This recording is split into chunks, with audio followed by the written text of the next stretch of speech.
po si Don Tiago. Talagang kinakamay niya lang po. Hindi po yan nagagamit ng itak.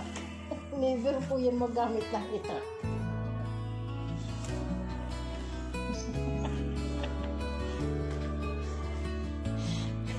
Magaling po yan talagang. Uy, mag-evolve na po yan mamaya. Magiging sihok na yan. Grabe po ang sipag talaga niyan.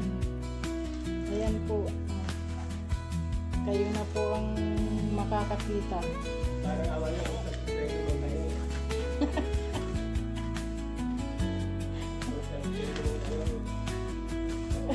Yan lang.